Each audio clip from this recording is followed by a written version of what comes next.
अगर आपका जल्दी से कुछ बढ़िया सा खाने का मन कर रहा हो ना, तो फ्रेंड्स इस जल्दी से बन जाने वाली रेसिपी को एक बार जरूर ट्राई कीजिए। वेज जायका में आप सबका स्वागत है। तो आइए इस बढ़िया सी रेसिपी को बनाना शुरू करते हैं। जिसके लिए हम लेंगे एक कुकर और कुकर में ना 2 टेबलस्पून ऑयल डालकर गरम कर लेंगे और साथ में ही ना 2 टेबलस्पून बटर भी ऐड कर देंगे। जब ऑयल गरम हो जाएगा और बटर मेल्ट हो जाएगा ना, तो इसमें ऐड करेंगे एक छोटा वाला चम्मच भर के लहसुन बारीक कटा हुआ। और इस लहसुन को हमें हल्का सा भूनना है, बहुत ज़्यादा नहीं। और जब लहसुन हल्का सा फ्राई हो जाएगा ना, तब हम इसमें ऐड करेंगे इस तरह से कटा हुआ एक बड़े साइज़ का प्याज। प्याज को हम ना तो ज़्यादा बारीक काटेंगे और ना ही ज़्यादा मोटा। और बस इसे हमें बटर और ऑयल में मिक्स करके 1-1.5 मिनट तक भूनना है, इससे ज़्यादा नहीं। बस प्याज को ना फुल फ्लेम पे 1-1.5 मिनट पकाने के बाद फिर इसमें हम ऐड करेंगे एक बड़ा वाला चम्मच भर के लहसुन और अदरक का पेस्ट। भले ही हमने इसमें ऐड किया है लहसुन काट कर, फिर भी लहसुन अदरक का पेस्ट ऐड करेंगे ना तो टेस्ट बहुत ही बढ़िया आएगा। बस इसे भी हल्का सा भून लेंगे और फुल फ्लेम पर ही हमें इन सब चीज़ों को भूनना है और थोड़ा थोड़ा ही भूनना है, कोई डार्क ब्राउन नहीं करना है इन्हें भूनकर। और लहसुन और अदरक वाले पेस्ट को थोड़ा सा भूनने के बाद फिर इसमें इस तरह से चॉप किए हुए 2 बड़े साइज़ के टमाटर भी ऐड कर देंगे। जैसे मैंने टमाटर को चॉप किया है, आप बारीक बारीक काट भी सकते हैं। और साथ में ही 3 से 4 चॉप की हरी मिर्ची भी ऐड करेंगे। और इन सारी चीज़ों को मिक्स करके ना टमाटरों को हम थोड़ा सा पका लेंगे। और टमाटरों को भी थोड़ा सा पकाने के बाद अब हम इसमें एक बड़े साइज़ की इस तरह से कटी हुई गाजर ऐड कर देंगे। गाजर आप कोई भी ले सकते हैं सीज़न के हिसाब से, जो आपको मिल जाए। और इसे भी हम थोड़ा सा भूनेंगे। गाजर थोड़ी सी हार्ड होती है तो इसे थोड़ा सा हम पहले भून लेंगे। और यहाँ पर ना गाजर को भी 1-8 मिनट भूनने के बाद अब हम इसमें ऐड करेंगे इस तरह से कटी हुई एक बड़े साइज़ की शिमला मिर्ची। और इसे भी प्याज और गाजर के साथ मिक्स करके हमें बहुत थोड़ा भूनना है, वही 1-8 मिनट बस, इससे ज़्यादा नहीं। बस मैंने यहाँ पर शिमला मिर्च को भी ना थोड़ा सा भून लिया है। तो अब गैस की फ्लेम को सिम करके इसमें मसाले ऐड करेंगे। मैं इसमें ऐड करी हूँ 1 छोटे वाले चम्मच से थोड़ा सा ज़्यादा नमक, आप अपने टेस्ट के अकॉर्डिंग नमक ऐड कर सकते हैं। और आधा छोटा चम्मच ही कश्मीरी लाल मिर्ची पाउडर है, इसकी जगह आप चिली सॉस भी यूज़ कर सकते हैं। और जो मैंने इसमें हरी मिर्ची ऐड की है ना, उसकी जगह आप ग्रीन चिली सॉस भी यूज़ कर सकते हैं। और आधा छोटा चम्मच ही लेंगे पिसी हुई काली मिर्ची यानी कि काली मिर्ची पाउडर। और 1 छोटा चम्मच लेंगे हम यहाँ पर मिक्स हर्ब्स या पिज़्ज़ा सीजनिंग।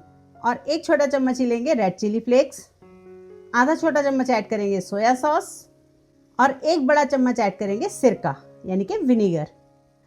और इन सभी चीज़ों को ना अब हम सब्जियों के साथ मिक्स करके यानी कि मसालों को मिक्स करके थोड़ा सा और भून लेंगे ताकि मसाले भी अच्छे से पक जाएं। तो मसाले डालने के बाद गैस की फ्लेम को हम सिम कर देंगे थोड़ा सा। तो आज हम बना रहे हैं कुकर में जल्दी से बन जाने वाला बढ़िया सा पास्ता, जिसके लिए मैं यहाँ पर ले रही हूँ 2 कप छोटा वाला पेनी पास्ता और ये दूसरा कप। तो मैंने यहाँ पे छोटा वाला पेनी पास्ता लिया है, आप बड़ा वाला भी ले सकते हैं या फिर इसकी जगह स्पाइरल पास्ता आता है ना, जो ये ऐसा वाला, ये भी ले सकते हैं। या फिर मैक्रोनी भी ले सकते हैं, जो आपके पास घर पर हो आप वो ले सकते हैं। मेथड इनका एकदम सेम है, सेम तरीके से बनेगा, शेप चाहे आप कोई भी ले सकते हैं। तो आज हम पास्ता को ना कुकर में बना रहे हैं, अलग से बॉईल नहीं करेंगे। तो बॉईल करने में तो क्या होता है कि पानी अलग से निकल जाता है, तो इसमें हमने कुकर में ही बनाना है इसे आज हमने, तो इसलिए इसे पहले एक बार वॉश कर लेंगे। तो मैंने यहाँ पे पास्ता को अच्छे से वॉश कर लिया है। वॉश करके इस्तेमाल करने से क्या होगा कि पास्ता के ऊपर जो भी थोड़ी बहुत डस्ट होगी ना, वो धोने से निकल जाएगी और पास्ता साफ हो जाएगा। तो आज हम जो ये पास्ता बना रहे हैं ना, ये बिना झंझट के फटाफट बनने वाली डिश है। इसे हमें कोई बॉईल नहीं करना, बॉईल करके ठंडा नहीं करना, अलग से तड़का नहीं लगाना, बस फटाफट से कुकर में 1 सीटी दिलवाएंगे और पास्ता तैयार हो जाएगा। ये 1 पॉट मील रेसिपी है। तो सभी चीज़ों को अच्छे से मिक्स करने के बाद पास्ता को पकाने के लिए हम इसमें ऐड करेंगे पानी। पानी कितना ऐड करेंगे, जितना पास्ता है उतना ही पानी इसमें ऐड करेंगे। तो 2 कप मैंने पास्ता लिया है यहाँ पर, तो 2 कप ही मैंने पानी लिया है। और ये ध्यान रखना है कि जिस कप से हमने पास्ता नापा है ना, उसी कप से ही पानी का नाप भी लेंगे। तो आज जो मैं ये पास्ता बना रही हूँ ना, मैंने इसमें मेयोनीज का इस्तेमाल नहीं किया है, टमाटो सॉस का भी नहीं किया है। अगर आप चाहते हैं तो इसमें मेयोनीज या टमाटो सॉस ऐड कर सकते हैं। बस घर के बड़े सामान से ही, जो मोस्टली घर पे सामान होता है, उससे ही आज ये मैं पास्ता बना के तैयार करूँगी। तो बस अब क्या करना है, हमने फुल फ्लेम पर 1 सीटी आने का इंतज़ार करना है। तो लीजिए, इंतज़ार खत्म हुआ, कुकर में एक सीटी आ चुकी है। गैस की फ्लेम को बंद कर देंगे और कुकर को तब खोलेंगे जब इसमें से अपने आप स्टीम खत्म हो जाएगी। बस जल्दी मिलते हैं स्टीम खत्म होने के बाद। तो अब आप यहाँ पर देखिए, कुकर को थोड़ी देर रखने के बाद ना अब इसमें से स्टीम पूरी तरह से खत्म हो चुकी है। तो कुकर का ढक्कन खोलकर मैं आपको पास्ता चेक कराती हूँ। अरे वाह, ये देखिए कितना बढ़िया कलर आया है, टेक्सचर कितना बढ़िया लग रहा है पास्ता का। तो अब ना हमें एक बार इसे अच्छे से मिक्स कर देना है।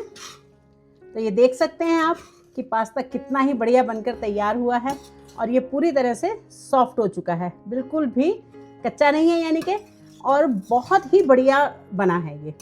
तो ये लीजिए, एक सीटी में पूरे परिवार के लिए देसी तरीके से बना हुआ वेजिटेबल पास्ता तैयार है।